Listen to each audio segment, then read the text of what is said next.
Bien, nous allons commencer notre audition avec un petit peu de retard et j'en suis désolé, mais nous avions un scrutin public dans l'hémicycle et donc nombre de nos collègues étaient retenus dans l'hémicycle et sont en train de nous rejoindre. Nous procédons aujourd'hui à la première audition de notre commission d'enquête sur la gestion des conséquences de l'incendie de l'usine Lubrizol à Rouen. C'est une réunion qui est, vous l'avez vu, ouverte à la presse. Un compte-rendu sera d'ailleurs publié. Et nous accueillons pour cette première audition M. Schnur, qui est le président-directeur général du groupe Lubrizol. Je rappelle que nous avons créé cette commission d'enquête à la demande de l'ensemble des présidents de groupes politiques du Sénat et de l'ensemble des présidents de commission du Sénat. C'est donc une procédure assez solennelle qui nous conduit à être aujourd'hui réunis en commission d'enquête. Nous avons installé notre commission le 17 octobre. Nous avons désigné 2 rapporteurs issus, et c'est important, de groupes politiques différents, Madame Bonfanti-Dossat et Madame Nicole Bonnefoy. L'objectif de cette commission d'enquête est d'examiner l'intervention des services de l'État dans la gestion des conséquences environnementales, sanitaires et économiques de l'incendie de l'usine Lubrizol, d'évaluer la politique de prévention et de gestion des accidents liés aux installations classées et d'en tirer les enseignements pour améliorer la maîtrise des risques technologiques. Nous recevons donc cet après-midi, comme je vous l'ai indiqué, M. Schnur, qui est actuellement à Paris. Donc nous avons profité de son passage à Paris pour commencer nos auditions par lui.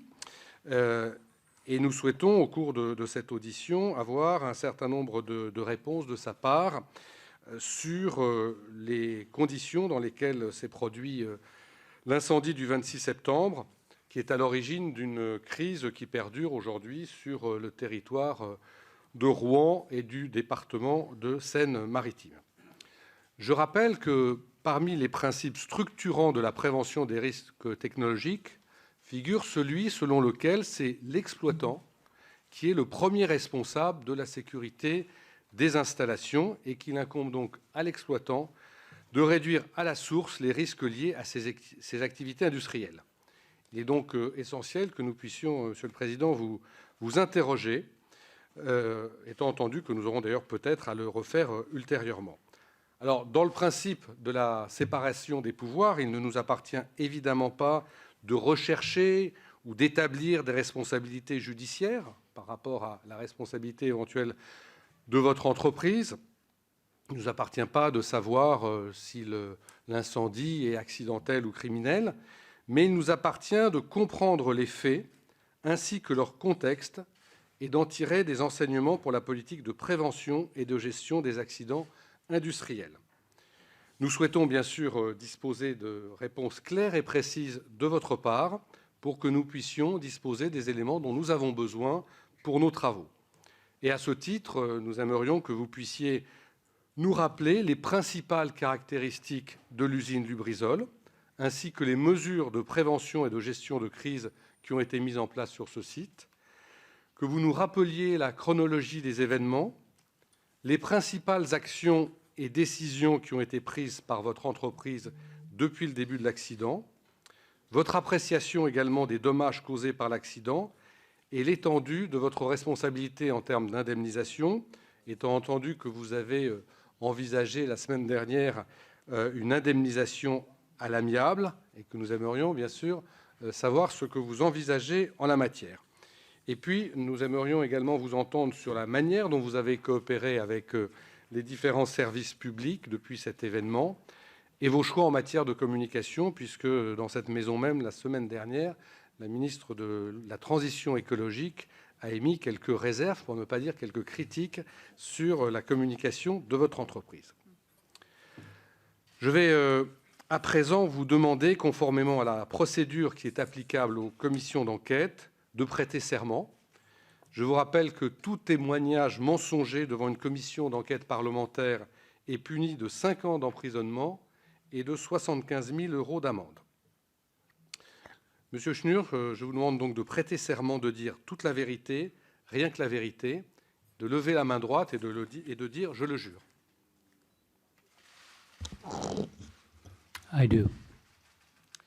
Sans plus attendre, je vous laisse la parole pour une présentation liminaire d'une dizaine de minutes. Ensuite, les rapporteurs et l'ensemble des membres de la commission pourront naturellement vous interroger.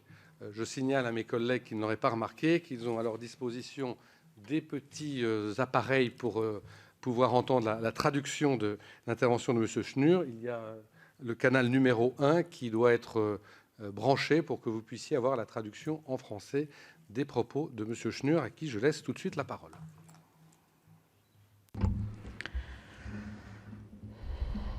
Monsieur le Président, Mesdames les rapporteurs, bonjour.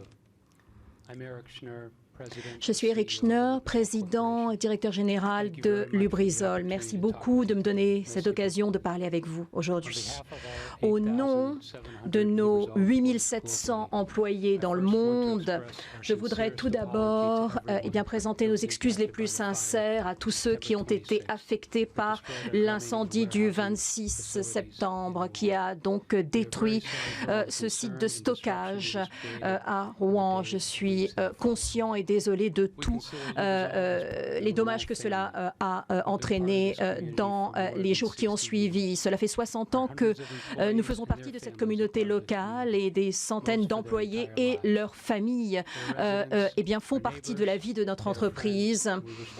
Et notre désir est de les aider ainsi que leurs amis. Nous avons 60 sites dans le monde et notre but est toujours de le faire en toute sécurité et d'éviter tout accident. Ma plus grande responsabilité, c'est la sécurité des gens qui travaillent pour nous. D'après nos informations, l'incendie aurait débuté hors de notre site, mais nous devons encore en déterminer les causes. Nous soutenons totalement les enquêtes en cours. Nous avons eu beaucoup de chance et nous sommes très conscients de cette chance qu'il n'y ait eu aucune victime, car rien n'aurait été plus important. Et pour moi, il ne s'agit pas d'un enjeu juridique, il s'agit de la sécurité de la famille Lubrizol, dont je suis responsable à Rouen et dans les 60 sites de Lubrizol dans le monde. Beaucoup de ces sites ont des entrepôts de stockage. J'ai passé beaucoup de temps avec des gens en France, à la fois en personne et à travers tout le travail que nous faisons quotidiennement pour essayer de répondre à leurs besoins. Cela inclut tous les employés, leur entourage, leurs voisins. Nous connaissons les gens qui travaillent à Rouen depuis très longtemps et l'entreprise pour eux est comme une seconde maison et pour eux donc c'est comme s'ils avaient perdu leur logement. Et bien sûr notre volonté, notre résolution de les aider et d'aider leur famille et leur entourage ne fléchira pas. Depuis plus de 90 ans, notre objectif est de faciliter l'opération de véhicules de transport et ce en limitant les émissions. Donc par le biais de matériaux, de substances chimiques, mais également d'équipements de sécurité. Et donc nous prenons cette responsabilité, responsabilité qui concerne des millions et des millions de consommateurs qui sont au bout de la chaîne. Nous prenons cette responsabilité très au sérieux. Nous voulons travailler ensemble pour relever ce défi et continuer à générer de la valeur pour nos employés et tous ceux qui dépendent d'eux. Et dès les premières heures de l'incendie et les jours et les semaines qui ont suivi, nous avons voulu avoir une communication ouverte. Nous avons essayé du mieux que nous pouvions de répondre à toutes les questions et ce le plus rapidement possible, ainsi qu'à toutes les requêtes qui nous ont été faites par des officiels. Le 26 septembre à 2h39 du matin, il y a eu les premières réponses sur place à l'incendie qui s'était déclaré. Nous voulons remercier ici les pompiers, la brigade des pompiers pour leur intervention, leur réponse rapide, leur réaction rapide a permis d'éteindre cet incendie, le brasier, le même jour. Nous avons, en coopération avec les autorités locales, établi un centre de contrôle et de gestion afin d'assurer la sécurité sur le site et pour les communautés et les quartiers environnants. Nous avons mis sur place une équipe de gestion de crise et avec une équipe mondiale pour pouvoir mettre à disposition du site toute l'expertise nécessaire. À 5h30, nous nous sommes mis en relation avec le préfet de manière à pouvoir gérer le plus efficacement possible. Elle a passé toute la journée et l'Adréal également a été présente et notre équipe Lubrizol a assisté non seulement l'équipe de la préfecture mais aussi l'équipe de l'Adréal. Nous avons des huiles pour moteurs et des fluides hydrauliques, entre autres. Dans les heures qui ont suivi l'incendie, nous avons répondu à toutes les requêtes concernant les substances et les produits Lubrizol sur site. Nous avons fourni une liste de 380 produits Lubrizol stockés sur le site Lubrizol et également des fiches produits détaillées pour les 10 substances, les 10 produits qui étaient en plus grande quantité. Et également un grand nombre d'informations de contexte concernant ces 380 produits. Et également tout ce qui pouvait aider à des tests environnementaux. Pour ce qui concerne les matériaux Lubrizol qui étaient chez Normandie Logistique, Lubrizol travaille avec Normandie Logistique depuis des années et le fait que soit stocké à proximité, donc chez un stockiste, des produits Lubrizol est une pratique qui est commune dans notre secteur. Nous avons fourni toutes les informations nécessaires aux officiels et aux représentants des autorités publiques. Nous avons donc très rapidement fourni une liste détaillée des produits Lubrizol qui nous a été demandée le 4 octobre. Donc nous l'avons fourni pour le 4 octobre. Notre engagement reste très fort afin de remplir donc toutes nos obligations, notamment en termes d'information. C'était très important pour gérer la crise, mais également pour aider à tout ce qui pouvait dissiper les inquiétudes quant aux conséquences environnementales, sanitaires et autres. D'après nos informations, les produits sur site qui ont brûlé ne présentent pas de danger à la santé, outre les irritations dues au dégagement de fumée. Nos produits contiennent essentiellement des composés organiques, notamment des produits de type carboné. Nous approuvons et sommes reconnaissants à la préfecture d'avoir donné des consignes aux riverains pour rester chez eux. Considérant les effets postérieurs au dégagement des fumées, nous avons mené une évaluation très détaillée de nos entrepôts de manière à déterminer quelles étaient toutes les substances présentes, même à l'état de traces. Nous pensons pouvoir affirmer que tous les produits qui étaient présents sur le site Lubrizol ainsi que sur le site Normandie Logistique ne présentent pas de danger à la santé. Cela a été validé par des tests environnementaux, mais nous comprenons qu'il y a encore des inquiétudes à dissiper. Nous sommes pleinement en faveur de tests supplémentaires afin de soulager ces inquiétudes.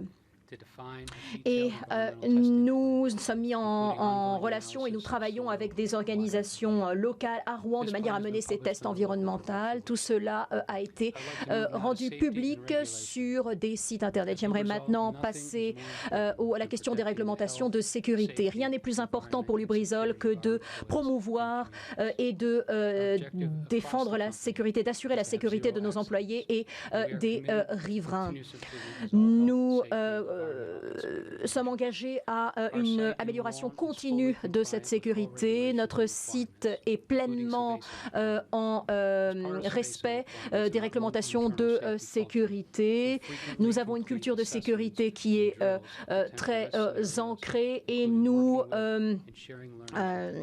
travaillons avec les autorités afin de mener tous les contrôles et toutes les améliorations qui permettent de garantir la sécurité de nos employés, mais également de nos voisins sur les sites industriels et des communautés locales.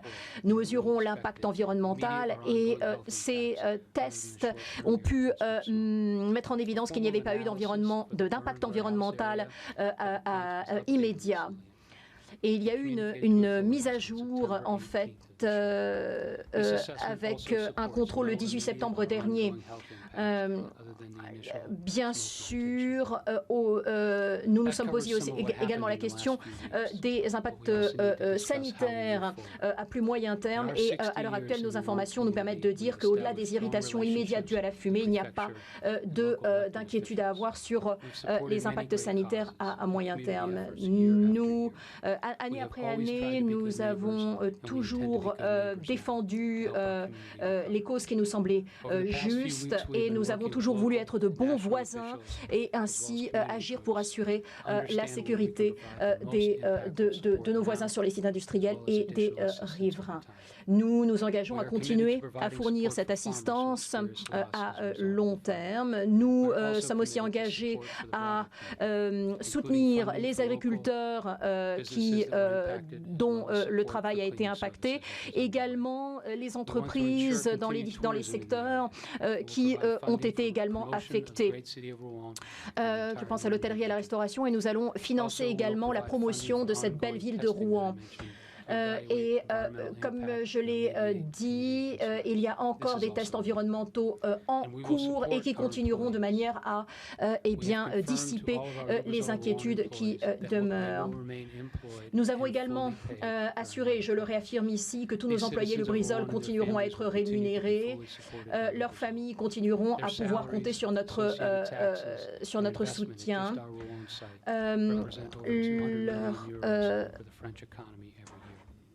Leur salaire et le site Lubrizol représente plus de 200 millions d'euros pour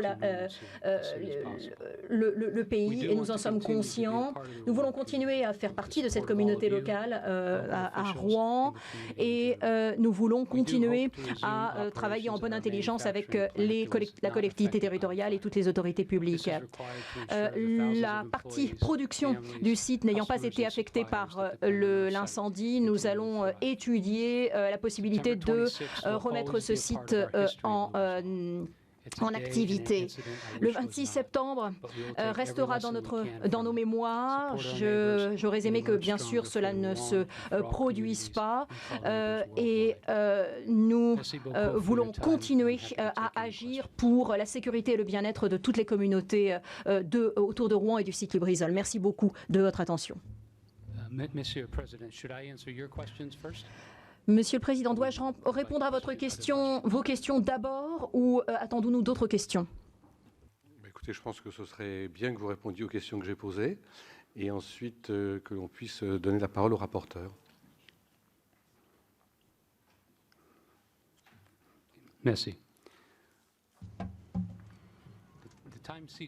Alors, la première question concernait les événements et le calendrier des événements. Je pense que j'ai répondu à ces questions lors la chronologie des événements. Je pense qu'avoir répondu. Nous ne connaissons pas l'évaluation des dégâts à la communauté, mais ce que nous avons dit, c'est que nous voulons aider la communauté.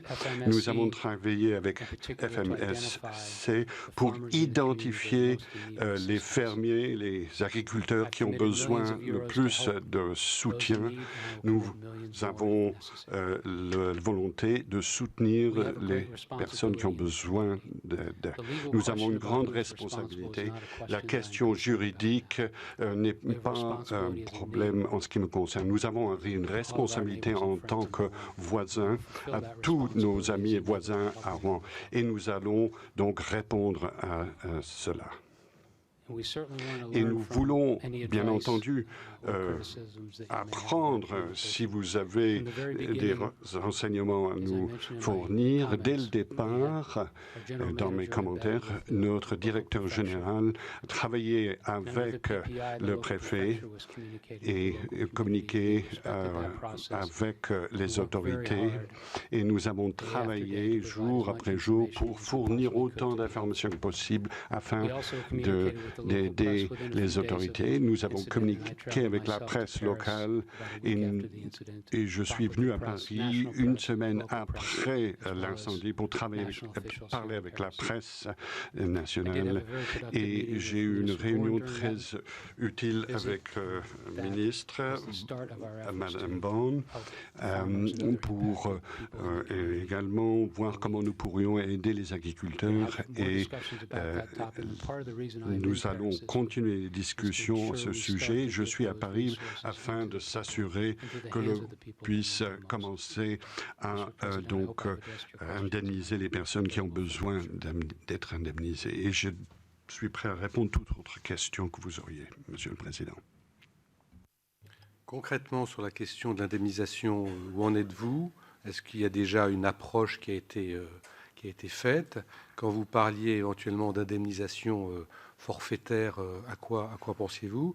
Où on en est aujourd'hui, de votre point de vue, sur l'évaluation et les modalités de cette indemnisation, sachant qu'il y a une indemnisation par rapport à des dommages qui sont déjà évalués et qu'il y a aussi des dommages qui, au jour d'aujourd'hui, ne peuvent pas encore être évalués.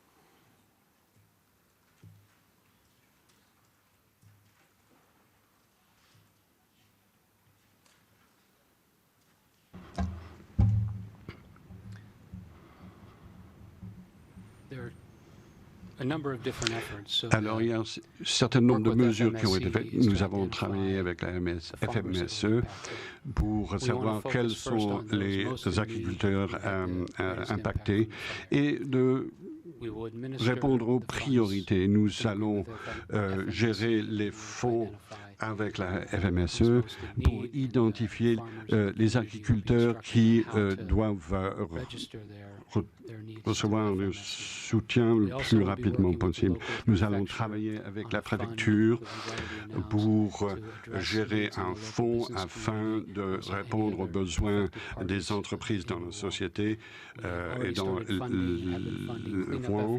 Nous avons également financé des opérations de nettoyage et nous sommes en train de payer pour les évaluations environnementales. Donc à ce stade, il n'y a pas encore d'évaluation globale du préjudice de votre part. Il y a simplement des dispositifs, on va dire, pour faire face aux besoins les plus immédiats.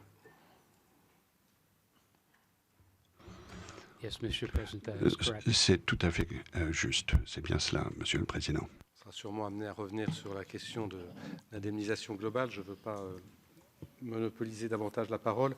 Je vais tout de suite donner la parole à Madame Bonfanti de Sarre, rapporteur, pour poser la première question, puis ensuite à Madame Bonnefoy.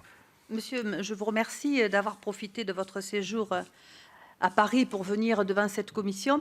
Vous imaginez que les questions sont nombreuses. On va essayer d'être concis pour pouvoir permettre à nos collègues de poser leurs questions.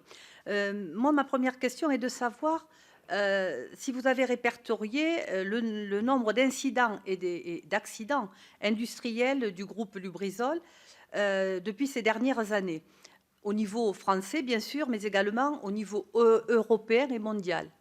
Et à ce titre, je voudrais savoir en quoi le régime de protection américain diffère-t-il du nôtre et quelles sont ses particularités dont nous pourrions nous inspirer. Ensuite, j'ai bien écouté votre message rassurant et vous avez dit vous-même que la quantité de produits chimiques brûlés par l'incendie est désormais connue. On connaît donc la nature, la quantité. Toutefois, oui, puisque la préfecture de Seine-Maritime a produit la liste, franchement, j'avoue que je ne suis pas diplômée en chimie, donc j'ai eu beaucoup de mal à lire tout ça. C'est la raison pour laquelle je me demande si les produits chimiques qui ont brûlé ensemble n'ont pas entraîné une combustion sauvage. Et dans cette mesure-là, est-ce qu'on connaît vraiment la dangerosité du panache de fumée qui qui est sorti et qui a flotté sur la ville de Rouen et ses environs. Merci Madame la rapporteure, Monsieur Schnur. Je me permettrai peut-être de compléter le premier point soulevé par Madame la rapporteure, qui vous a interrogé sur les accidents qui ont pu se produire dans votre entreprise, en rappelant quand même, je ne l'ai pas fait tout à l'heure pour ne pas être trop long, qu'il y a eu quand même en 2013 un accident à Rouen, dans votre établissement, une fuite de gaz importante, qui a conduit à ce que la justice condamne en 2014 l'entreprise Lubrizol, considérant, je cite, qu'il y avait une série d'insuffisances dans la maîtrise des risques de la part de la société. Donc, si j'ose dire, ce n'est pas une première qui ait des problèmes dans votre entreprise et sur ce site. Et j'aimerais, en question complémentaire à celle de la rapporteure, que vous puissiez nous dire quelles conséquences sur ce site vous avez tirées des événements de 2013 et de la condamnation de 2014. Merci. Je commencerai avec la question au sujet de l'incident en 2013. Il y a eu du mercaptan qui a été lynché, qui n'est pas un produit dangereux, mais qui a une odeur très désagréable. Et nous nous excusons pour cela. Nous savons ce qui s'est passé. Nous avons investi 20 millions d'euros pour améliorer la sécurité et prévenir une répétition de risque. Ça n'a aucun lien avec le feu qui a eu lieu. Alors, en ce qui concerne le nombre d'incidents ou d'accidents, si je suis la liste, nous avons eu quelques blessures mineures et nous faisons tout ce que nous pouvons pour éviter toute blessure personnelle. Alors, en 2013, nous en avons parlé avec le mercaptan. En 2015, nous avons un site à Hambourg où il y a eu donc un incident qui a été rapidement réglé. En 2015, nous avions eu des problèmes avec des lâchers de l'huile qui sont allés dans le système d'évacuation des eaux. En 2018, en Belgique, nous avons eu un tuyau qui a été percé et il y a eu des poudres qui ont été versées sur une route. Cela a été nettoyé très rapidement, mais ça a eu un impact sur le voisinage. Nous avons également eu un incendie en Pennsylvanie sur un site en 2017 et il s'est avéré que les produits stockés dans cet endroit ont été identifiés rapidement et nous avons changé l'approvisionnement des matières pour éviter que cet incident se reproduise. Nous avons pris les mesures pour s'assurer que ces incidents ne se reproduisent. Alors, en ce qui concerne les procédures de sécurité, comme vous le savez, la procédure française est donc réglementée selon Seveso. C'est une réglementation qui exige que l'on simule, qu'on identifie, qu'on simule des situations potentiellement dangereuses, des scénarios potentiellement dangereux qui pourraient advenir dans nos sites. Et nous le faisons régulièrement également dans le site qui a été impacté par l'incident en 26 septembre. Dans tous nos sites de production, nous cherchons constamment à simuler et à anticiper les risques potentiels, que ce soit en Amérique, en Asie ou que ce soit dans le monde. Les réglementations peuvent varier dans les différentes parties du monde, mais notre intention est toujours la même, c'est d'éviter les risques, d'éviter tout incident ou blessure. En ce qui concerne la fumée, et je vais compléter la réponse concernant les impacts sur la santé. Nous avons des détails au niveau moléculaire.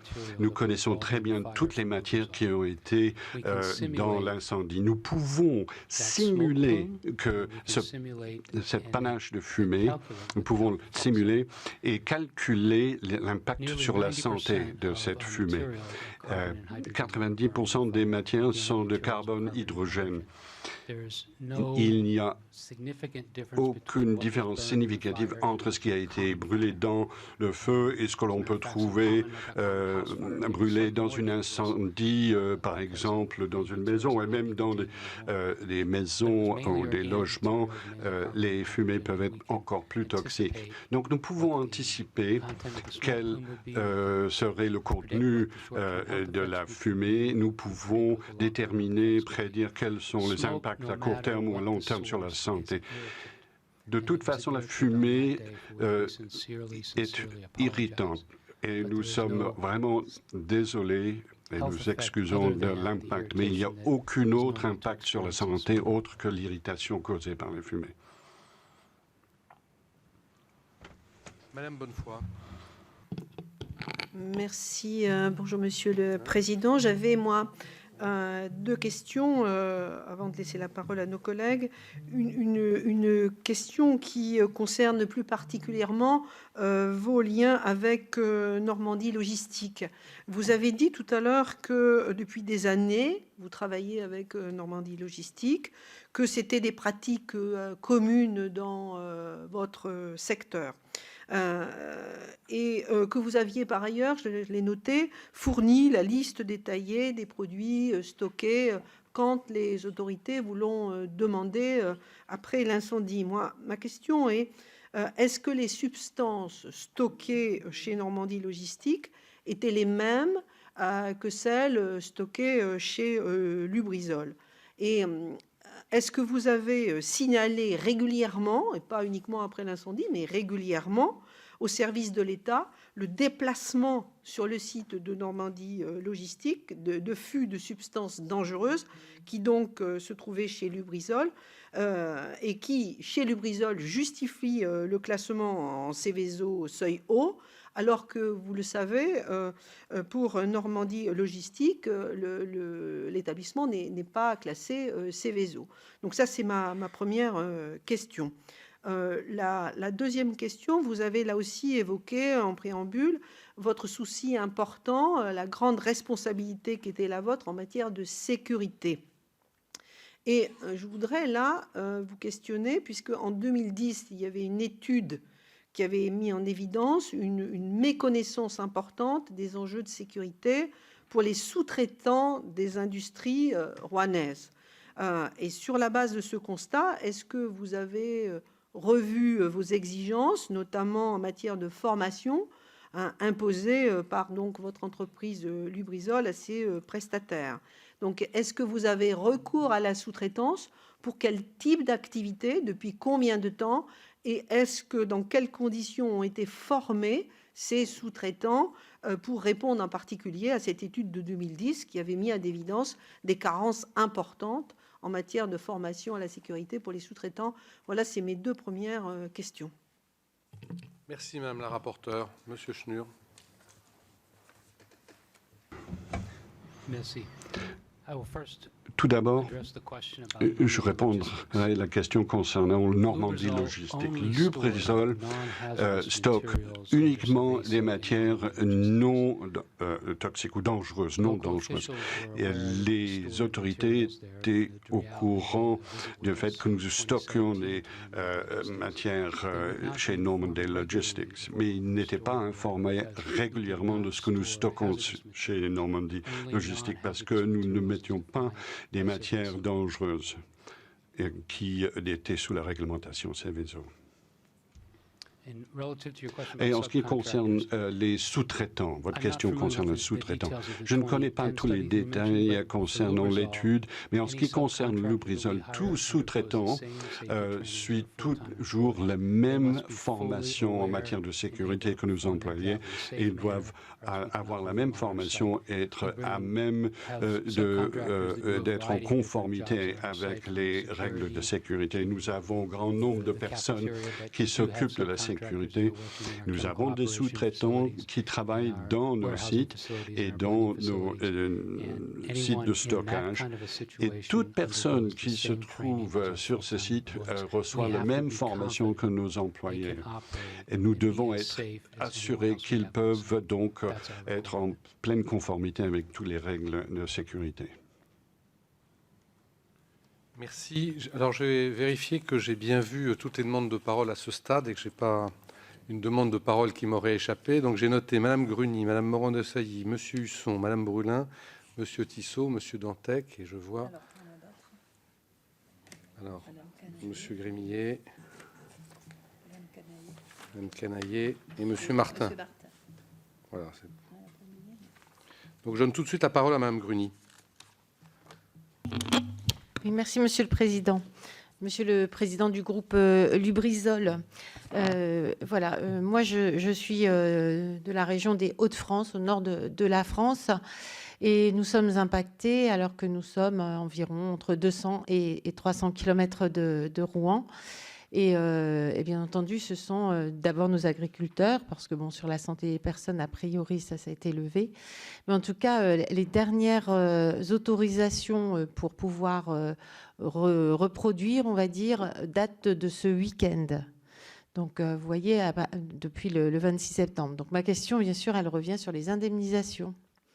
Parce que si on dit que les produits ne sont pas toxiques, que nous ne sommes pas sur Rouen, est-ce que les assurances de l'entreprise Lubrizol vont bien prendre en charge en fait les pertes au niveau agricole et il va falloir du délai aussi pour connaître finalement l'étendue, on va dire, des dégâts. Je vous prendrai un exemple sur des betteraves où en fait chaque jour ils ont perdu leur teneur en sucre et ça pour l'évaluer ça va être très très compliqué en fait pour évaluer la perte et j'aurais voulu savoir ce que c'était qu'une indemnisation forfaitaire parce que nos agriculteurs ils attendent l'indemnisation pour ce qu'ils ont perdu réellement et les forfaits ne correspondront pas. Et dans quel délai aussi? Parce que ça, c'est essentiel. Alors, bien entendu, ils vont avoir des avances qui sont plutôt en fait données par l'interprofession que par l'État français pour l'instant.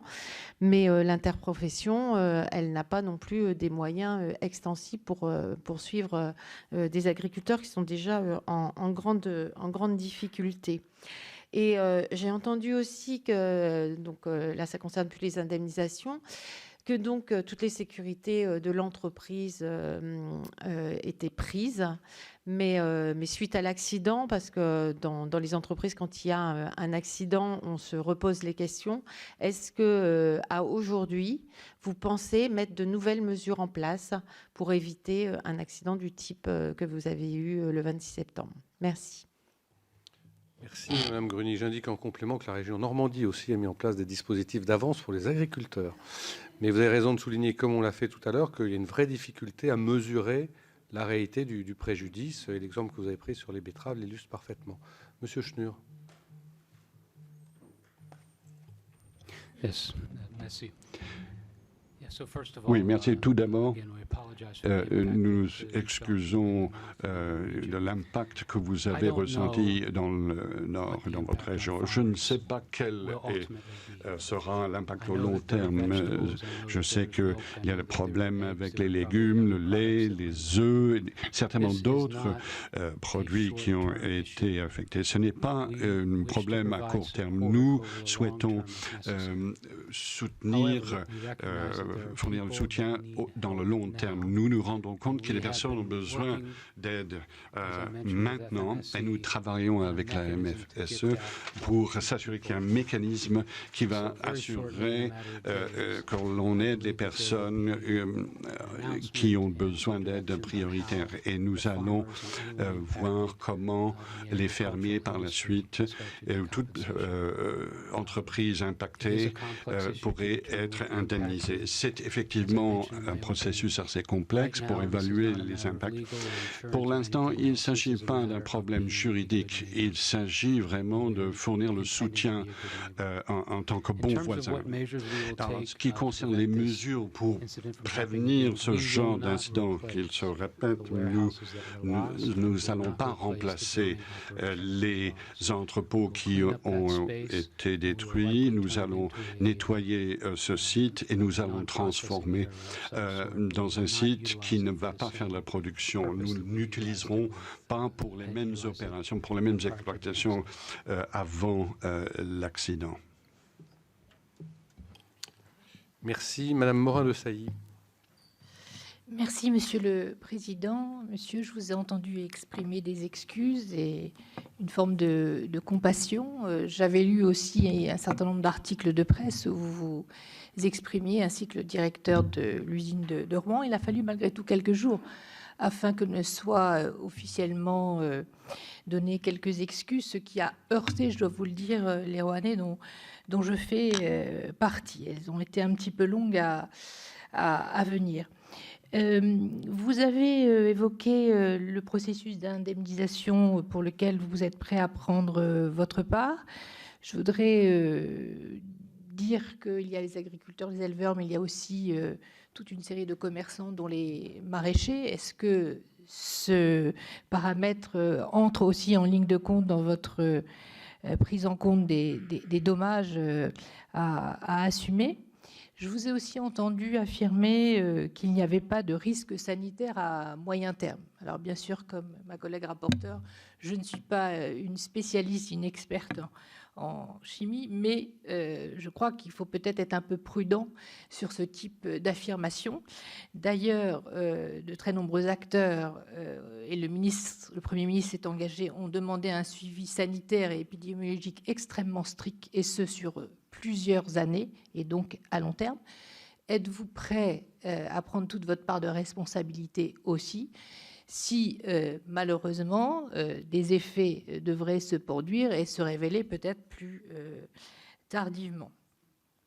J'ai également une autre question qui rejoint celle de ma collègue qui vient de s'exprimer en matière de nouvelles mesures de sécurité que vous envisagez prendre, puisque vous parlez d'ores et déjà de réouvrir le site. Premièrement, pourriez-vous nous expliquer précisément ce qui s'est passé ce jour-là quand l'incendie se déclare? N'y a-t-il pas au sein de l'entreprise un système de sécurité prévu de manière à ce que l'incendie soit maîtrisé en interne et qu'il n'y ait pas besoin, en tout cas, de faire appel aux pompiers? Que s'est-il passé exactement, et auquel cas, quelles sont les mesures effectives que vous comptez prendre pour la suite? Voilà, merci de répondre à ces questions. Je me permets de compléter la première question de Mme Morin-Desailly. Je n'ai pas voulu tout à l'heure être trop long. Mais effectivement, vous avez indiqué qu'il n'y avait pas eu de danger pour la santé dans les événements qui se sont produits à Rouen, que les fumées n'avaient pas été nocives, qu'il n'y avait pas d'impact. Qu'est-ce qui vous permet aujourd'hui d'affirmer ça? Qu'est-ce qui nous permet de vous croire? Et surtout, qu'est-ce qui peut conduire l'opinion publique qui aujourd'hui se pose beaucoup de questions, pour ne pas dire qui aujourd'hui doute fortement de tout ce qu'on lui raconte, que ce soit les responsables politiques ou vous-même? Qu'est-ce qui peut aujourd'hui conduire à ce que l'on puisse croire vos propos sur ce point? Merci.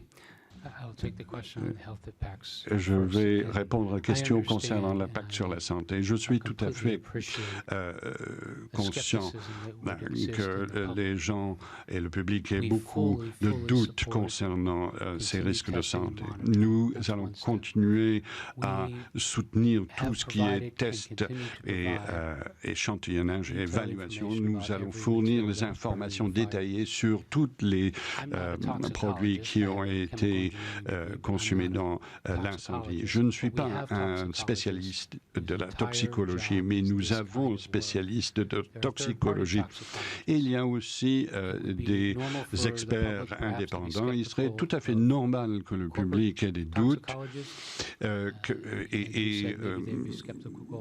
des doutes concernant l'évaluation de notre toxicologue. Mais nous pouvons fournir toutes les informations par des spécialistes indépendants pour rassurer le public. Nous avons des équipes qui comprennent très bien cette chimie et nous pouvons fournir cette information, la rendre accessible. Alors, en ce qui concerne les délais, nous étions désolés dès l'instant que l'incendie s'est avéré. Nous étions désolés dès le départ. Nous étions en train de respecter la procédure qui était en cours et la procédure de communication, en matière de communication de la préfecture concernant l'événement, les dangers ou les mesures prises. Donc nous étions en train de respecter cela et nous fournissions toutes les informations nécessaires pour ces communications de la part de la préfecture. Bien entendu, nous aurions aimé parler directement aux résidents et nous l'avons fait par la suite et nous continuerons de le faire. Mais ne vous méprenez pas, il y a eu 2 ou 3 jours, mais nous étions vraiment très désolé de ce qui s'est passé. Et nous penchons sur la question des agriculteurs, mais nous savons également que toutes les entreprises locales ont été impactées et nous allons travailler avec la préfecture afin de s'assurer que les fonds soient nécessaires pour les indemnisations. Nous avons contacté des sociétés pour le nettoyage, pour aider au nettoyage des sites impactés par le feu. Alors, question concernant ce qui s'est passé ce jour-là, je ne sais pas, je ne suis pas au courant de tous les détails et nous attendons le résultat de l'enquête, comme je l'ai dit dans mon propos liminaire. Je peux vous dire ce que je sais à l'heure actuelle. Nous avons des caméras de surveillance dans un grand nombre de lieux sur site, des caméras de surveillance. Et alors, ce qu'il faut savoir, c'est que selon la loi française, nous ne pouvons pas visionner autre chose que les films ou les vidéos qui sont filmées sur notre site. Toute images sur d'autres sites ne sont pas, donc nous ne pouvons pas les accéder. Donc, effectivement, nous avons uniquement les vidéos de notre réseau de caméras. Et ce que nous voyons, c'est que sur ces vidéos, c'est que l'incendie s'est propagé sur nos sites. Nous avons nos systèmes anti-incendie sont sur site et nous savons qu'ils ont fonctionné pour au moins pendant 2 heures. Il y a 2000 tonnes d'eau qui ont été utilisées et ce système est conçu pour éteindre un incendie dans les lieux de stockage. S'il y a un incendie qui vient de l'extérieur, ce genre de système ne peut pas protéger le bâtiment. Vous nous avez indiqué que vous étiez prêt à nous communiquer toutes les études et toutes les analyses réalisées. Donc, je vous fais formellement à cet instant la demande que vous puissiez communiquer à la commission d'enquête, effectivement, tous ces éléments pour que nous puissions les examiner avec, si nécessaire, le concours d'experts et de spécialistes, puisque, comme mes collègues vous l'ont dit, notre commission d'enquête compte peu de chimistes avisés. Mais néanmoins, nous avons la volonté d'examiner de très près ces documents. Monsieur Husson. Oui, merci, Monsieur le Président. Quelques questions. D'abord, une pratique, Monsieur Schnur. Depuis l'origine, la survenance de ce sinistre, il est question d'un départ de feu qui aurait pris naissance à l'extérieur du périmètre de votre usine, À ce jour, puisque vous avez encore évoqué des organes et des outils de télésurveillance et de vidéoprotection, avez-vous avancé et pouvez-vous nous dire si vous avez la certitude confirmée du départ de l'incendie en dehors du périmètre de votre entreprise? Deuxièmement, à la suite de l'incident en 2013 sur un des sites de Lubrizol, entraînant à l'époque déjà des gaz malodorants, le gouvernement avait signé une instruction en 2014 visant à faciliter le recours rapide à l'expertise des services de l'État, de la DREAL, et à doter les sites Seveso de capacités indépendantes de prélèvement et de mesure dans l'air post-incident. Pouvez-vous nous dire si cette instruction a été respectée dans le cas précis? Par ailleurs, des rapports officiels dont il a été fait état dans la presse évoquaient ou évoqueraient en 2016 la présence dans l'usine Lubrizol de produits, je qualifie entre guillemets, de très dangereux pour l'environnement et, toujours je cite, nocifs, des rapports qui estimaient qu'un incendie pourrait donner lieu à la formation de substances toxiques. Nous y revenons. Tout à l'heure, vous avez dit, il n'y a, je le garantis, aucune toxicité des fumées. Vous l'avez confirmé à notre président. Je vous demande également ce qui vous permet, en l'état actuel, d'avoir une certitude absolue sur la non-toxicité des fumées. D'autant qu'il est également fait sur le site Lubrizol état d'un mur couvre-feu qui aurait été demandé en 2010 à votre entreprise par arrêté préfectoral et qui ne serait pas ou n'aurait pas été construit. Enfin, au début de cette année, en 2019, une augmentation de l'autorisation de stockage de produits inflammables dans l'usine n'aurait, là encore, selon certains organes de presse, n'aurait pas fait l'objet d'une procédure spécifique et obligatoire d'autorisation. Pouvez-vous nous donner des éléments de réponse les plus précis à votre connaissance à ce jour? Merci, Monsieur Husson. Monsieur Schnur. Yes, merci. Je vais tout d'abord répondre à la question concernant l'augmentation de stockage en 2019. Nous avons donc fait la demande d'augmenter le stockage pour des ISO-containers. Des ISO-conteneurs, ce sont des conteneurs donc, pour stocker. Et donc, le préfet et la DREAL prennent la décision eux-mêmes s'il y a des tests ou des vérifications environnementales à faire. Donc, cela constituerait une augmentation de 3% à peu près des produits stockés sur site. Il a donc été considéré que des analyses environnementales n'étaient pas nécessaires. Nous n'avons pas, en fait, mis en œuvre ce projet. Nous sommes en fait en train, en plein projet pour pouvoir transférer ces produits, mais cela a été suspendu. Donc, nous n'avons jamais mis en œuvre en fait ce projet suite à cette demande en 2019. Nous étions juste dans les préparatifs, mais cela n'a jamais été concrétisé. Concernant l'incident dont vous avez parlé en 2013, donc avec la DREAL et la préfecture, eh bien, tout ce qui a été décidé a été mis en œuvre. Pour ce qui est de 2010, il y a eu une discussion, je ne crois pas connaître tous les détails, concernant un pare-feu. Il a été estimé que les probabilités d'incendie étant très faibles, la construction de ce mur n'était pas nécessaire. Pour ce qui est de la question de la source de cet incendie, donc hors de notre site, je ne suis pas en mesure de voir toutes les informations qui font partie de l'enquête judiciaire qui est en cours. Ce que je peux vous communiquer, c'est ce que j'ai vu sur les vidéos. Et il y a beaucoup d'éléments d'information mais bien sûr, tout ce qui fait partie de l'enquête judiciaire, je n'y ai pas accès. Je peux vous assurer que je vais fournir toutes les informations qui peuvent aider à ce processus et à l'enquête.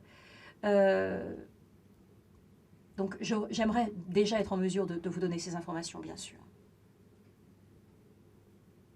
Merci. Je vais donner la parole à Madame Brulin. Merci, Monsieur le Président.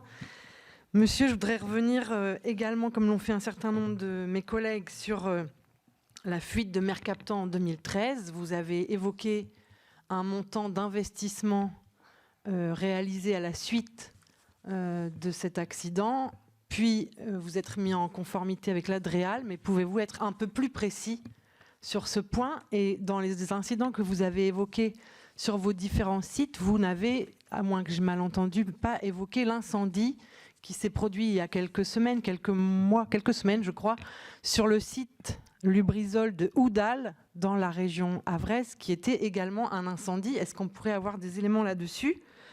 Ensuite, il m'a semblé qu'il y avait quelques contradictions lorsque vous dites que avoir le plus rapidement possible, et vous avez évoqué la date du 4 octobre pour communiquer aux services de l'État le contenu des produits stockés à la fois, si j'ai bien compris, sur le site de Lubrizol, mais également sur le site de Normandie Logistique.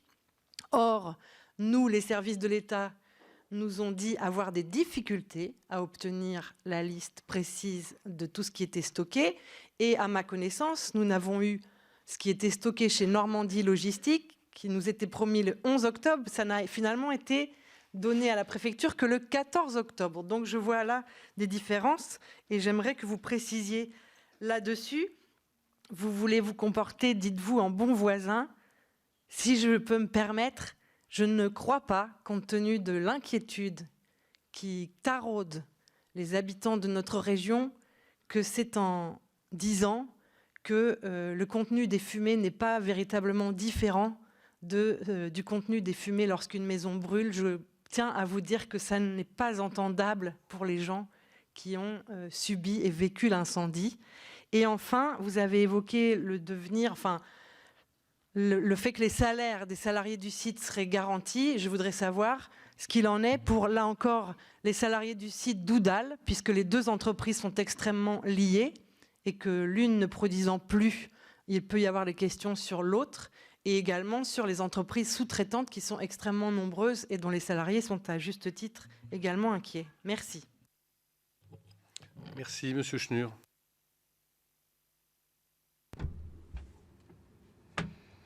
Merci. So I'll take them in order that you asked. Alors, je vais répondre aux questions dans l'ordre dans lequel elles m'ont été posées. Pour le Mercaptan, tout d'abord, nous avons investi 20 millions d'euros afin de nous assurer d'avoir résolu le problème. La conception du processus, les gaz dans les systèmes d'aération. Nous avons fourni toutes les informations dont nous disposions de manière à ce que la situation soit garantisse la sécurité et pour nous assurer que cela ne se produirait plus. Pour ce qui est du Havre et l'incident dont vous avez parlé, il s'agissait d'un feu électrique de petite ampleur. Il a été éteint immédiatement. Il n'y a pas eu d'impact pour les communautés environnantes.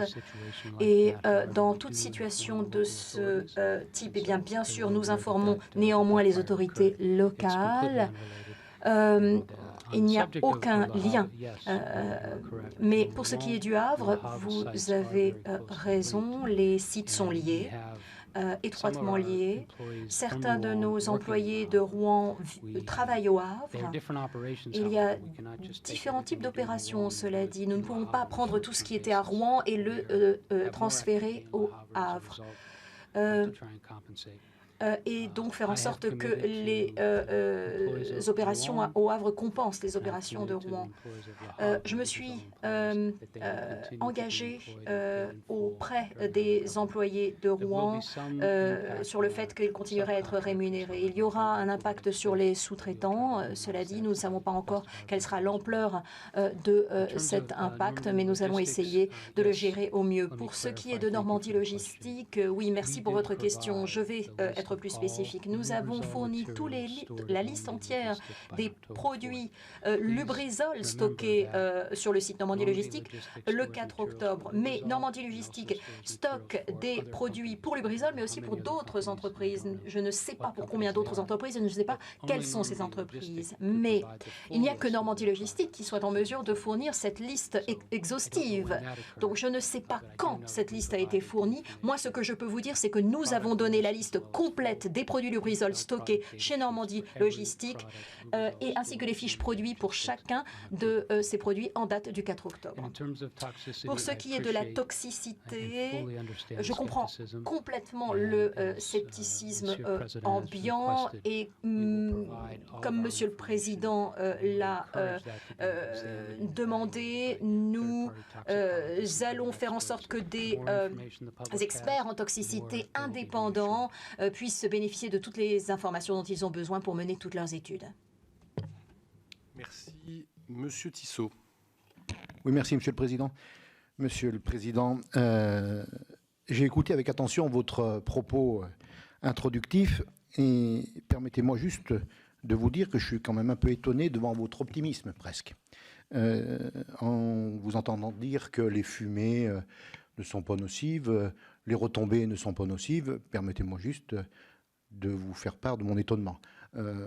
Sans faire de catastrophisme, je pense quand même qu'on est là devant une catastrophe écologique. Économique, certes, pour le pays rouennais, mais en tout cas écologique aussi pour notre pays et surtout les secteurs attenants à Rouen. Vous parlez de toxicité aiguë, que vous maîtrisez, que vous allez indemniser, tout ce qui a trait à la toxicité aiguë. Moi, je voudrais que vous vous prononciez clairement aussi pour une éventuelle toxicité chronique. Aujourd'hui, je pense pas, enfin, moi aussi je ne suis pas chimiste, mais j'ai lu pour préparer votre audition tout ce qui avait pu être écrit ou presque sur cet accident. Et aujourd'hui, personne n'est capable de dire si il y aura des retombées graves sur l'être humain, bien sûr, mais aussi, moi je voudrais que vous nous répondiez quels sont les engagements que vous prenez, quelles sont peut-être même déjà les mesures que vous avez déjà envisagées pour ce qui est des nappes phréatiques, quelles sont les études que vous allez mener sur la faune sauvage, sur les insectes, parce que ce sont des animaux migrateurs, peut-être, qui vont se déplacer, et peut-être se déplacer avec des produits nocifs et qui peuvent aussi contaminer bien au-delà la région de Rouen. Donc, l'eau utilisée par les pompiers, 1000 tonnes, je crois que vous avez annoncé tout à l'heure, cette eau est bien passée quelque part. Est-ce qu'elle a été envisagée d'être traitée? Est-ce qu'on la suit? Est-ce que voilà, la Seine passe pas loin? Voilà, donc peut-être qu'on va retrouver ça un peu plus loin. Vous démontrez aussi d'une bonne volonté, ce que je ne nie pas, mais je pense qu'il a fallu du temps, comme l'a dit ma collègue tout à l'heure, pour avoir des éléments probants. Je pense que si vous aviez voulu démontrer d'une bonne volonté pour rassurer la population, il y avait des éléments très faciles à mettre en œuvre. Par exemple, récupérer les filtres des ventilations de bâtiments qui sont fermés, donc des filtres de VMC, de ventilation mécanique contrôlée, et puis tout de suite voir s'il y avait des différences avec les périodes normales. Donc ça, est-ce que vous avez fait ces investigations rapides, on va dire, presque hors procédure? Voilà. Et puis après, j'ai une question un peu plus précise sur l'agriculture. Certes, vous allez indemniser, bien sûr, les agriculteurs, entre autres, qui ont dû jeter le lait pendant plusieurs traites. Et là, j'en doute pas. Mais aujourd'hui, ce lait, il a été jeté dans des fosses alisiers. Ces fosses alisiers vont être pleines, vont devoir être répandues, donc vont être répandues sur des terrains. Imaginons que les analyses démontrent que le lait est aussi contaminé. Donc voilà, c'est une question un peu vaste, certes, mais j'aimerais connaître votre avis et comment vous imaginez. Alors, sans faire de catastrophisme, mais très, très lucidement, comment vous imaginez accompagner toute la problématique future. Merci. Merci, Monsieur Tissot. Monsieur Schnur.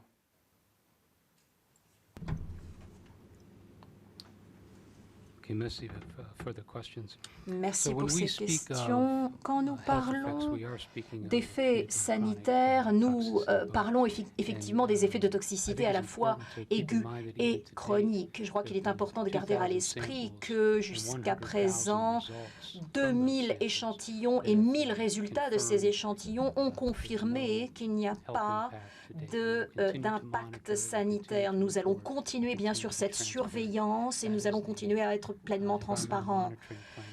Il y a un plan de surveillance sanitaire et environnementale qui s'est engagé et qui regarde les effets à moyen terme et long terme. L'eau a été confinée et va être traitée. Cela concerne la Seine. Je ne sais pas, et je m'en excuse, ce qui a été concrètement fait concernant les filtres de ventilation, mais l'information dont nous disposons pour ce qui est de la toxicité, de la composition, de tous les produits qui ont été affectés par le feu, tout cela a été fourni aux autorités locales et nous sommes disposés à fournir d'autres informations si on nous les demande en termes d'analyse et d'informations complémentaires. Tout ce qui peut être utile. Pour ce qui est du soutien à long terme pour les agriculteurs et pour les autres, nous sommes engagés à un soutien à court terme et à long terme. Nous allons continuer, bien sûr, à faire partie de la communauté locale, à être des voisins. Et donc, nous ne savons pas encore quels seront les besoins à long terme, mais nous serons là pour continuer à soutenir localement. Merci. Monsieur Dantec. Oui, merci, Monsieur le Président. Vous nous avez expliqué, donc, alors évidemment l'enquête éclaircira ce point, que l'incendie est peut-être parti de l'extérieur et que vos dispositifs anti-incendie ne prévoyaient finalement que de répondre à un incendie intérieur des entrepôts. Donc ma question est de savoir quelles études de risque vous aviez menées sur les risques extérieurs par rapport à votre activité industrielle. Et dans ce cadre-là, quels travaux avaient été menés avec la DREAL, avec les pompiers et les autres services de l'État pour mesurer les risques liés à l'environnement de l'entreprise? Non pas les risques internes à l'entreprise, mais les risques liés à l'environnement immédiat ou plus lointain de l'entreprise. Merci. Monsieur Schnur. Yes, merci. Eh bien, cela fait partie de la réglementation Seveso. Nous faisons des analyses de risque très nombreuses et nous avons fait une évaluation de risque pour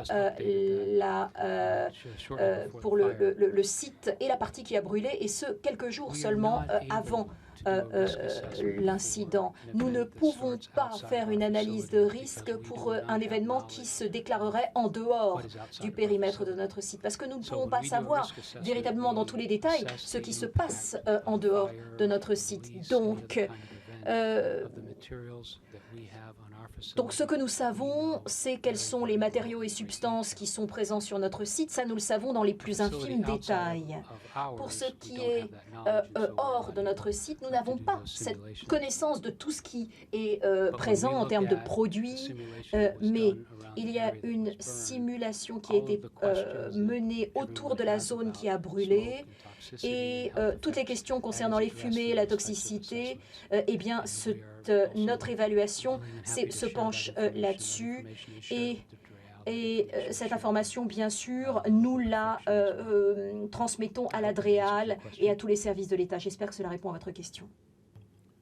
Je pense que ça n'est pas le cas. Quand je vois M. Dantec, que je connais bien, froncer le sourcil comme cela, et je peux le comprendre, qu'il n'est pas convaincu par la réponse. Vous lisez dans mes pensées, Monsieur le Président. Ce qui veut dire que sur ces risques extérieurs, alors que sur beaucoup d'activités à risque, il y a évidemment analyse de différents risques. Prenons des risques connues, chute d'un aéroplane, intrusion terroriste. Donc l'analyse du risque extérieur fait vraiment partie, normalement, de l'analyse sur un site Seveso.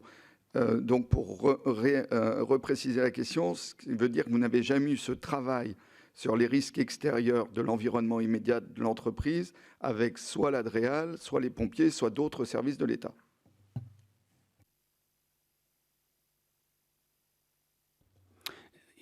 Yes, thank you. I'll try and answer the question better Alors, this time. I'm je sorry. vais essayer de mieux répondre à votre Certainly, question. if there Désolé. was an outside source of a fire, an aircraft, a Donc, terrorist, or s'il y avait in this effectivement case, une we could source fire the killing on our extérieure, donc vous avez parlé d'un avion, d'un that attentat terroriste, quelle que soit on the cette materials source, that we have on our nous site, have essayons de done mesurer that. So, l'impact sur ce regardless qui est of what présent sur notre starts the site. fire, Donc, quelle que let's soit say la it's the source warehouses, de l'incendie, we fully understand nous the risks associated with it comprenons and the pleinement les outcome risques of the event, associés regardless of where it et starts. les conséquences de cet Maybe I événement, quelle misunderstood the qu'en question soit the first la time. What we source. cannot assess Ce que nous ne pouvons pas, en revanche, what else is involved in the estimer, fire outside of our c'est facility. eh bien, les composantes The de ce Normandy feu Logistics site, eu égard I believe, au site is not extérieur. Seveso and is judged to be, for Normandie that reason, Logistique low n'est risk. pas un site That would not Seveso be et donc included considéré comme un site à faible in risque, any Seveso risk analysis that donc they ne might, peut pas entrer en conduct ligne de themselves compte dans une analyse de risque Seveso. fully are able Mais to nous conduct those sommes risk analyses pleinement en for mesure de mener des analyses de on our risque site, pour notre regardless of where site, the source of the quelle fire que or soit la the start of the source event comes from. de l'incendie, nous faisons Was cette that- analyse was de that risque. better? J'espère que cela répondait Alors, mieux. malheureusement, toujours pas. La question est juste et assez précise. Il n'y a pas de piège dans la question.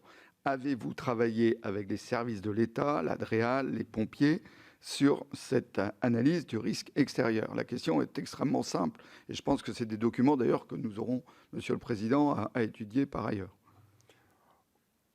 Pour essayer d'être plus clair que M. Dantec, qui pourtant est très clair, on a du mal à imaginer que vous n'ayez pas intégré dans votre réflexion et dans votre analyse de prévention des risques le fait qu'à la porte de chez vous, il y avait une entreprise qui apparemment avait en son sein des produits qui présentaient quelques dangers, à tel point que vous considérez même que l'incendie, ce qui reste à prouver, est venu de chez votre voisin. Donc on a du mal à penser que vous avez travaillé comme si votre entreprise était au milieu d'un no man's land, sans intégrer dans votre réflexion sur la prévention des risques le voisinage immédiat. Ça paraît quand même assez étonnant. Yes, well, I don't believe I ever said that, Non, je crois que je n'ai jamais dit que je pensais que le feu venait de notre voisin. Ce que j'ai dit, c'est que la source était extérieure à notre site. Sorry? Ah, ça doit être une erreur de traduction. I'm sorry? C'est ce que nous avons compris en tout cas. Nous avons compris que c'est ce que vous aviez dit, que l'incendie s'était déclenché dans l'entreprise voisine. C'est ce que nous avons compris. L'extérieur. It's still, I think, still a good question, though. Mais bon, la question reste valable néanmoins. Nous ne savons pas où le feu s'est déclaré. Ce que j'ai dit, c'est que le feu s'était déclaré en dehors de notre site.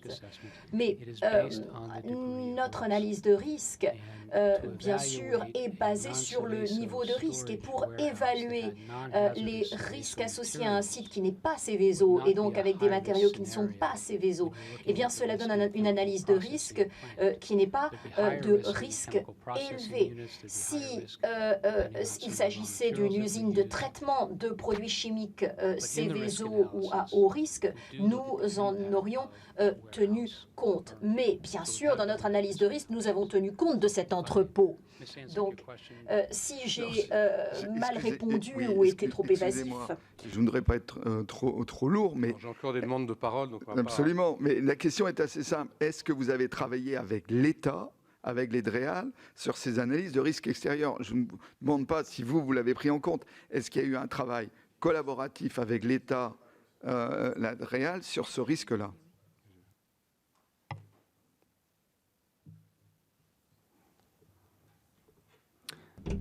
Yes. Oui.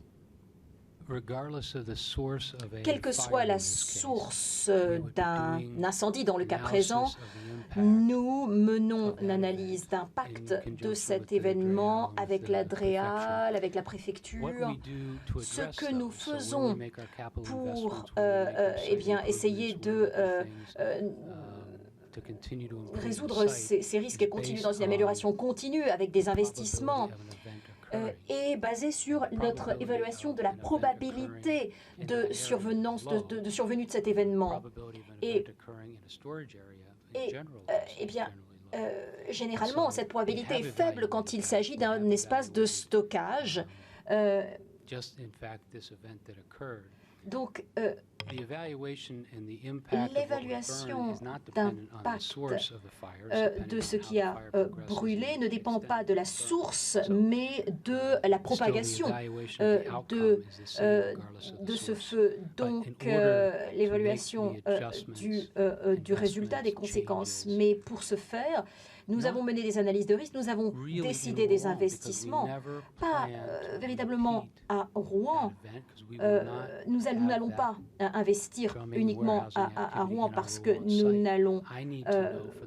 mais j'ai besoin de savoir, pas seulement pour Rouen, mais pour tous nos sites dans le monde, pour assurer la sécurité de toutes nos opérations. Merci. Monsieur Martin.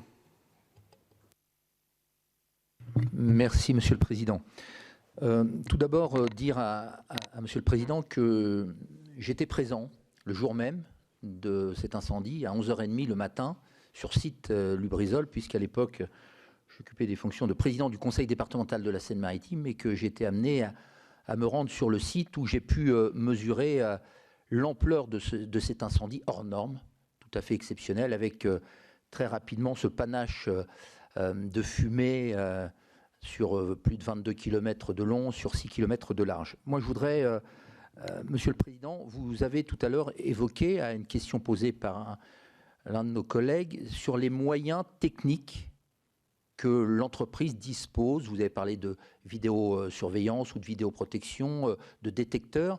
Moi, je voudrais connaître les moyens humains dédiés à la lutte contre l'incendie que Lubrizol pouvait bénéficier ou pouvait engager à l'instant T, c'est-à-dire en pleine nuit, combien il y avait d'agents Lubrizol formés à la lutte contre l'incendie qui ont pu répondre présent. Ça, c'est la première question. La deuxième question, nous le savons, la doctrine de la directive Seveso et de la politique des installations classées consiste à ce que nous puissions, l'entreprise, contenir autant que faire se peut l'incendie à l'intérieur même de l'entreprise avant que, éventuellement, et ça a été le cas très rapidement, le service public d'incendie et de secours vienne en renfort. Donc, autre question que je voulais vous poser, Monsieur le Président, quelles ont été les mesures de coopération et de solidarité avec les entreprises voisines, puisqu'il y a des conventions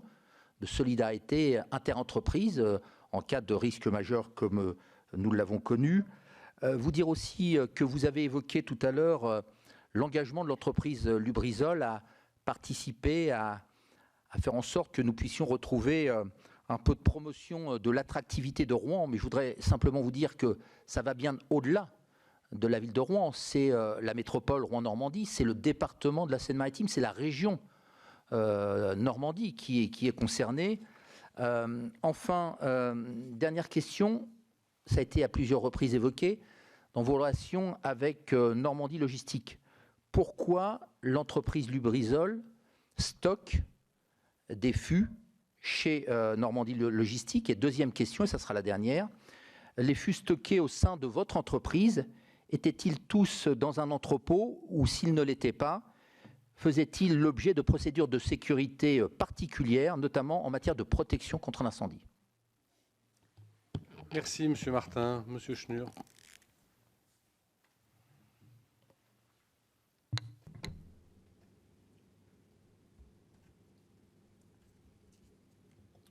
Okay, merci for those questions. Merci pour ces questions. Eh bien, à 2h40 au milieu de la nuit, nous avions 17 personnes formées qui ont permis les premières mesures. Et je crois que Boralistic, qui est une entreprise locale, est venue en coopération. Je pourrais vous donner les noms des autres entreprises qui sont venues. Et je dois dire toute ma reconnaissance aux pompiers, à tous ceux qui nous ont aidés dans les premiers instants, tous les voisins. Notre reconnaissance demeure.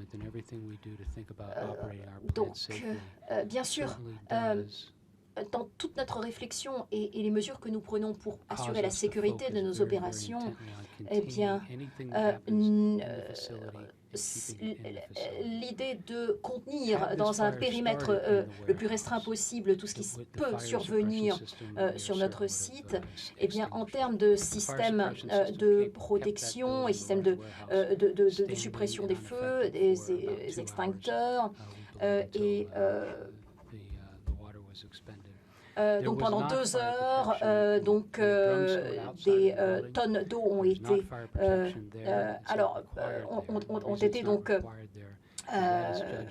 dispersées, mais pour ce qui est de la zone de stockage chez Normandie Logistique, cette zone étant considérée comme une zone à faible risque, il n'y a pas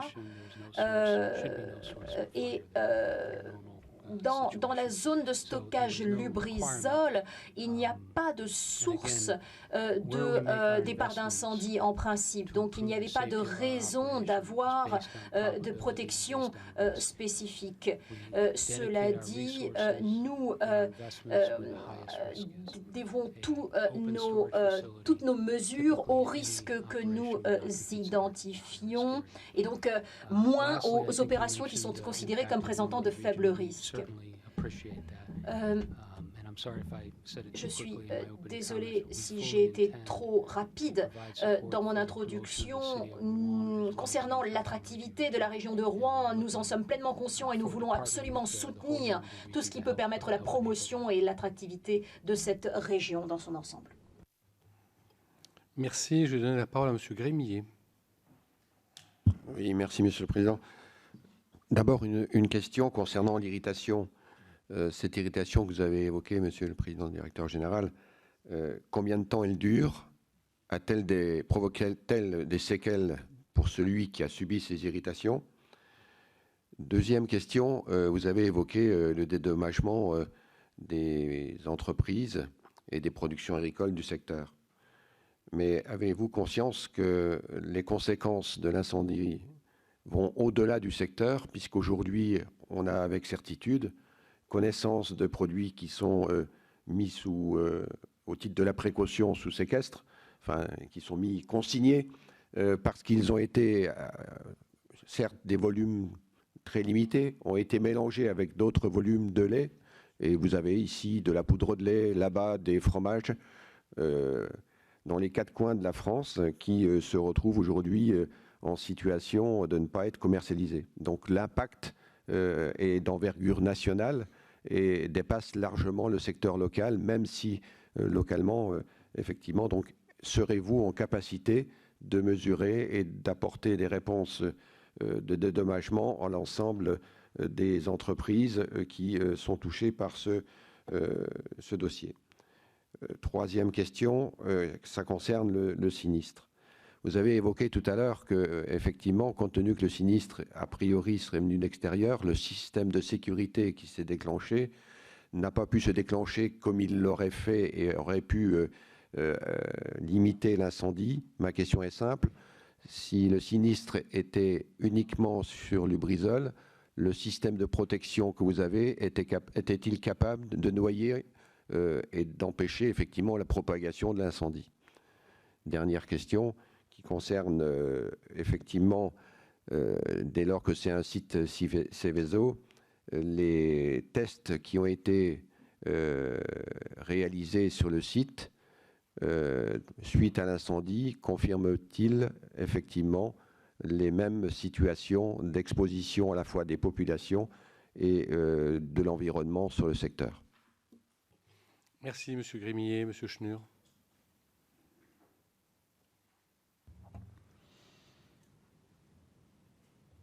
Merci. I'll take your questions in the order you asked them. Je vais répondre aux questions dans l'ordre que vous l'avez posé. Tout ce qui est irritation causée par la fumée, je pense que la durée de l'impact, cela dépend des personnes qui ont des conditions respiratoires. Peut-être certaines personnes sont plus sensibles aux effets de la fumée, donc je pense que ce serait probablement le cas dans ce cas-ci. Mais comme avec tout incident de fumée, lorsque la fumée s'est dissipée, les problèmes se dissipent. Mais c'est des experts qui devraient donc nous dire cela. En ce qui concerne les exploitations, nous sommes tout à fait conscients qu'il y a un impact. Les discussions que nous avons eues avec la FMSE, je pense, couvre une région assez étendue et je pense concerne toutes les régions impactées. S'il y a des régions qui ne sont pas incluses dans cette analyse ou ce diagnostic, nous prendrons l'engagement de les inclure. Mais nous ne sommes pas à même de mesurer ou d'identifier tous les fermes et l'impact sur tous les fermes. Et c'est pour ça que nous devons travailler avec la FMSE et d'autres organismes pour identifier les exploitations et les personnes qui ont besoin de soutien, d'assistance. Alors, si le feu, l'incendie avait eu lieu uniquement à l'intérieur de Lubrizol, est-ce que les mesures de prévention, le système de prévision aurait arrêté le feu? C'est certainement la façon dont l'installation a été conçue. C'était conçu pour faire cela, pour empêcher la propagation du feu, et nous tentons de simuler l'efficacité des installations. Alors, les tests suivant le feu, nous continuons à faire prendre des échantillons sur site et en dehors du site. Nous ne voyons pas d'impact. Il y a le site brûlé, il y a également les fûts et nous contrôlons les allées et venues. Et j'étais là il y a juste 2 semaines et notre partie du site n'a pas été impactée. Merci, Madame Canaillé. Merci, Monsieur le Président. Monsieur le Président de Lubrizol, à plusieurs reprises, vous nous avez dit votre souhait de vous comporter en bon voisin, de vous investir dans la communauté locale des voisins. J'aurais aimé savoir ensuite quelles étaient les actions précises de Lubrizol sur un autre territoire que je connais bien, Le Havre, auquel Lubrizol est aussi un acteur. Il y a une communauté d'entreprises au sein de Synerzip qui intervient pour développer la culture du risque industriel et la solidarité entre les entreprises Seveso du territoire et les actions avec les habitants pour les sensibiliser. Je veux savoir si Lubrizol prenait part à de telles actions sur le territoire rouennais. Ma deuxième question concernera l'indemnisation. Effectivement, vous avez parlé de l'indemnisation des acteurs économiques, des acteurs du monde agricole impactés. Moi, j'aurais aimé savoir si dans l'indemnisation envisagée par Lubrizol, il y avait celle des communes qui ont été fortement impactées par le sinistre et qui ont dû faire face à de nombreuses dépenses.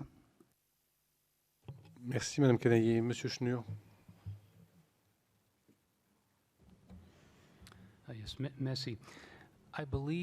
Je pense que l'effort ou l'organisation, l'association dans Synerzip au Havre, Lubrizol fait partie de cette association. En ce qui concerne les indemnisations, nous n'en avons pas parlé aux autorités locales. En matière d'indemnité. Nous nous focalisons sur les habitants, les entreprises et les exploitations. Nous avons de bonnes relations avec les autorités locales et nous aurons certainement ces discussions, mais ça n'a pas été encore fait. Merci. Dernier orateur inscrit, Monsieur Marchand. Ensuite, je redonnerai la parole aux rapporteurs qui ont quelques questions complémentaires. Monsieur Marchand. Merci, Monsieur le Président. Monsieur le Président, directeur général, le site ne sera jamais plus comme avant, avez-vous déclaré ce matin à nos collègues de l'Assemblée nationale. Vous nous l'avez dit cet après-midi à plusieurs reprises. Est-ce que finalement, cette déclaration ne sonne pas comme un aveu pour dire que eh bien, le site tel qu'il était aujourd'hui configuré, organisé, n'était pas forcément le plus optimal et qu'il y aurait sans doute eu, notamment au regard de l'environnement immédiat. Et j'ai écouté attentivement ce que vous disiez par rapport à Normandie Logistique et à ce qui m'a interpellé, j'ai envie de dire, sur la non-connaissance que vous aviez des contractants de Normandie Logistique, alors même que vous y stockiez des produits catalogués comme potentiellement dangereux et qu'on voit bien effectivement que l'addition de tous ces produits peut générer des conséquences. Donc, est-ce que vous ne pensez pas effectivement qu'au niveau des process, il y a eu quelques manquements et que finalement ce que vous avez déclaré ce matin et cet après-midi eh bien voilà, n'est pas une illustration pour le moins patente? Merci. Merci. Monsieur Schnur. Merci. Notre décision de ne pas reconstruire des installations comme auparavant, c'est simplement que nous voulons continuer d'exploiter les installations qui n'ont été pas impactées par l'incendie. Et pour pouvoir faire cela, nous devons rassurer la population locale. Il est clair que nous ne pouvons pas continuer de travailler comme nous le faisions avant.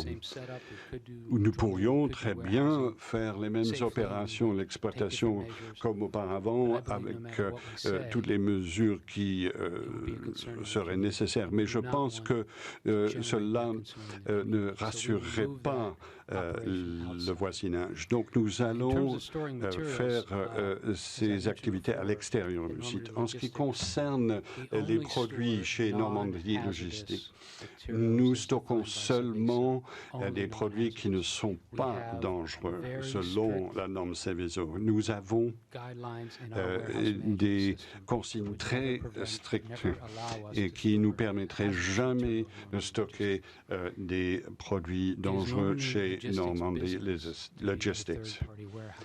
C'est leur activité normale de stocker des produits d'autres sociétés. Ils ont des consignes et des réglementations à respecter, mais cela ne nous concerne pas, enfin le détail ne nous concerne pas. Nous devons nous assurer qu'ils sont à même de stocker les produits et qu'ils aient l'autorisation de stocker nos produits. Et ces produits que nous stockions chez eux étaient des produits qui n'étaient pas dangereux selon les normes Seveso. Merci. Je vais redonner la parole aux rapporteurs qui ont encore quelques questions à vous poser. Madame Bonnefoy. Oui, merci Monsieur le Président. Concernant toujours Normandie Logistique, vous venez de dire que les produits, les substances que vous stockiez chez Normandie Logistique n'étaient pas dangereuses au sens de la norme Seveso. J'aimerais, et si le Président est d'accord, que vous puissiez nous fournir la liste, une liste qui soit pour nous exploitable, des produits qui étaient stockés chez Normandie Logistique. Et j'aimerais aussi, parce que vous n'avez pas répondu à la question, que vous nous disiez pourquoi vous stockiez des produits chez Normandie Logistique. Pourquoi? Quel était l'intérêt pour vous de stocker des produits que vous estimez être pas dangereux chez Normandie Logistique? Ça, c'est ma première question. La deuxième, c'est sur la toxicité. Vous avez dit à plusieurs reprises qu'il n'y avait pas d'impact sanitaire et que vous aviez mis en place un plan d'études sur le sujet. Alors, qui? Lubrizol a mis en place ce plan d'études? Quelqu'un d'autre a précisé, en rappelant par ailleurs que la toxicité, elle s'évalue aussi eu égard à l'interférence des substances entre elles, ce que nous appelons les effets cocktails ou les effets combinés des substances entre elles. Donc, est-ce que vous avez la certitude que l'interférence de ces substances entre elles n'a pas d'impact sanitaire? Et la troisième question, c'est au regard de ce qui vient de se passer, au regard de cette catastrophe, s'il y avait quelque chose à améliorer, quelque chose à revoir, à refaire, que referiez-vous pour que cette catastrophe ne se produise pas? Referiez-vous ou ne referiez-vous pas d'ailleurs? Monsieur Schnur.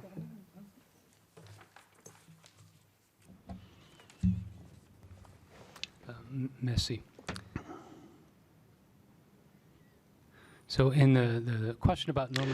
La question concernant Normandie Logistique, nous allons certainement fournir une liste exhaustive de tous les produits. Cette liste est disponible sur le site de la préfecture et je répéterai que nous ne savons pas, parce que ce n'est pas, cela ne nous concerne pas, quels sont les autres produits stockés chez Normandie Logistique de parties tierces. Mais nous pouvons fournir les informations concernant les produits Lubrizol. Pourquoi stocker les produits? Deux raisons. L'espace et probablement des questions de facilité logistique. Nous avons des sites de stockage partout dans le monde qui sont exploités par des parties tierces. C'est souvent pour des facilités logistiques. Il y a toute une série de raisons pour la sous-traitance du stockage sur d'autres sites. Alors, le plan dont je parlais concernant la toxicité, c'est un plan qui a été défini avec des associations environnementales et les autorités locales. Et ce plan a été publié sur le site de la préfecture. Alors, votre question concernant les cocktails de produits est une très bonne question. Et les produits Lubrizol concernés dans nos entrepôts et chez Normandie Logistique, nous pouvons faire des simulations de ces combinaisons ou ces associations de produits. Nos produits sont en fait des mélanges de différents produits chimiques. Lorsque nous les mélangeons, nous sommes tout à fait au fait des impacts ou des effets de ces cocktails de produits chimiques. Nous pouvons vous dire que 90% des produits sont produits de carbone, hydrogène. Nous connaissons les différents produits à combustion. Nous pouvons vous donner toutes ces informations. La question essentielle, fondamentale, c'est de savoir ce qui s'est passé actuellement et de savoir quoi faire. Nous devons avoir les résultats de l'enquête, nous devons savoir quelle est la source de l'incendie et on doit s'assurer que cela ne se produise plus. Je n'ai pas ces informations, nous attendons les résultats de l'enquête, nous sommes confiants que cette enquête sera une enquête approfondie pour que nous puissions répondre à cette question. Merci, Madame Bonfanti-Dossat. Oui, monsieur, certains de mes collègues ont évoqué le processus d'indemnisation. Vous nous avez affirmé que vous en avez parlé aux autorités locales. Et dans la presse la semaine dernière, on a pu lire que vous confirmiez des entretiens prévus avec certains ministres, comme Elisabeth Borne, Agnès Buzyn et Didier Guillaume. Didier Guillaume, ministre de l'Agriculture, a évoqué un préjudice allant entre 40 et 50 millions d'euros, auquel vous avez répondu que cette somme n'avait jamais été évoquée.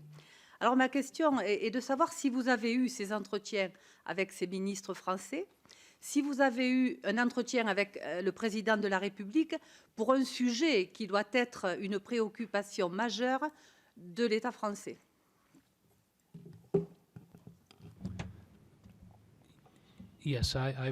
Oui, j'ai rencontré Elisabeth Borne la dernière fois que j'étais à Paris. Je vais la rencontrer, je l'espère, lors de ma visite. Et nous avons discuté de comment nous allons soutenir les personnes affectées.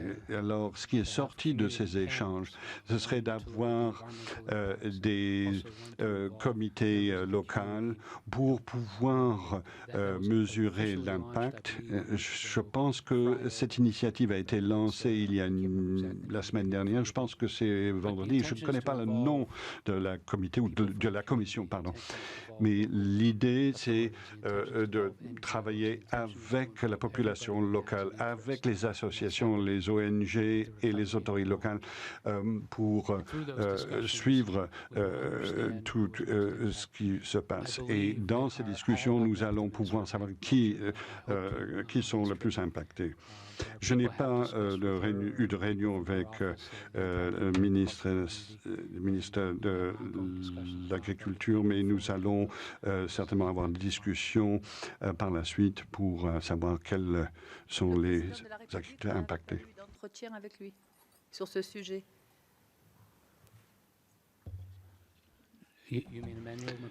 Monsieur Macron, président Macron. Non, je n'ai pas encore rencontré le président Macron, mais je serai très honoré de le rencontrer. Toute petite question encore de Mme Bonnefoy. Et puis je crois que vous vouliez porter un petit mot de conclusion avant que l'on mette un terme à cette audition. Oui, Madame la rapporteure. Merci. Moi, ça concerne les opérations de dépollution qui peuvent être, probablement même doivent être nécessaires sur le site ou hors du site. Et donc, à combien estimez-vous le coût de ces opérations? Comment seront-elles menées? Pour combien de temps? Il s'agit bien évidemment de l'enjeu des fûts qui sont endommagés et qu'il faut évacuer. Je vous en prie.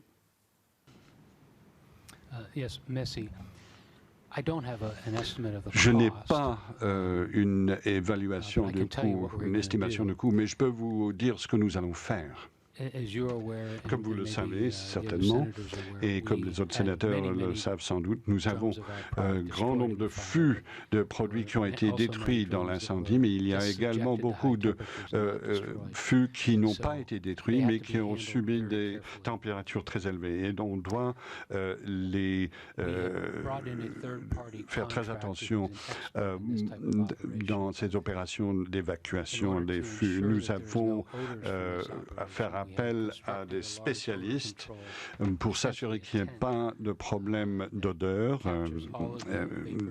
Donc nous avons construit un enclos, une espèce de tente qui empêche la diffusion des odeurs. Il y aura un robot qui sera utilisé pour déplacer chaque fût, pour le mettre dans un enclos, dans un dispositif qui va contenir ces fûts. Cela va prendre des mois. Nous allons prendre le temps nécessaire et le faire dans les meilleures conditions de sécurité pour assurer une sécurité totale. Et donc, cela va certainement prendre des mois pour dépolluer le site et nous le ferons de manière très le plus efficace possible et s'assurer que l'on fasse tout le nécessaire selon les normes. Nous allons prendre le temps nécessaire pour faire cela comme il le faut. Monsieur Schnur, vous souhaitez ajouter quelque chose par rapport aux propos que vous avez déjà tenus en réponse aux questions posées? Merci beaucoup. J'aimerais tout d'abord dire vous remercier du temps consacré et pour vos questions, à chercher à comprendre ce qui s'est passé à Rouen et le fait que vous vouliez trouver des solutions, améliorer la situation. Nous voulons agir en bon voisin. Nous allons aider la population. Nous avons déjà démarré et pris des mesures. Une des raisons pour ma présence ici à Paris et pour ma visite à Rouen cette semaine, c'est pour s'assurer que nous fournissons le soutien et les ressources nécessaires. Nous sommes vraiment désolés et nous présentons toutes nos excuses aux personnes qui ont été impactées par cet événement. Et nous nous rendons compte comment cela va changer notre exploitation à Rouen. Nous avons déjà appris énormément de choses concernant notre société et nos équipes. Je suis très fier du groupe Lubrizol en France. Je les ai vus, j'ai discuté avec eux au quotidien depuis l'accident. Ils ont fait un très bon travail s'attachant à aider la communauté et leurs collègues. J'aimerais remercier toutes les parties prenantes, le gouvernement et toute la communauté rouennaise. Merci de votre attention. Merci, Monsieur le Président. On a bien noté vos bonnes intentions. Soyez certains que nous serons très vigilants quant au fait que ces bonnes intentions se traduisent dans les faits. Vous aurez remarqué qu'il y a quand même beaucoup de questions qui ont été posées, auxquelles on n'a pas, c'est pas forcément anormal à ce stade, eu toutes les réponses, notamment tous les aspects indemnisation qui restent très importants pour nous et sur lesquels vous n'avez pas été aujourd'hui en mesure d'apporter tous les éléments de réponse. Et vous avez certainement pu mesurer aussi que nous avions quelques doutes sur la réalité des informations relatives à la non-dangerosité des fumées sur le site et sur les alentours. Et donc, comme je vous l'ai demandé, nous attendons avec beaucoup d'intérêt et là aussi de vigilance les analyses que vous pourrez nous produire. Je vous rappelle que nous vous avons adressé une liste de questions. Un certain nombre ont été posées aujourd'hui. Pour celles qui n'ont pas pu être traitées aujourd'hui, on souhaiterait que vous puissiez y répondre par écrit et nous adresser les réponses à ces questions dans un délai de 2 semaines, si ça vous semble possible. Voilà ce que je voulais vous dire pour terminer cette réunion, la première d'une longue série pour mes collègues et moi-même. Nous serons sur le site de Rouen jeudi, où nous aurons des contacts avec les responsables de l'entreprise sur place, mais aussi avec les personnels et bien sûr avec l'ensemble des services de l'État et des acteurs du territoire. Merci beaucoup et donc cette première réunion est terminée et je vous remercie de votre présence.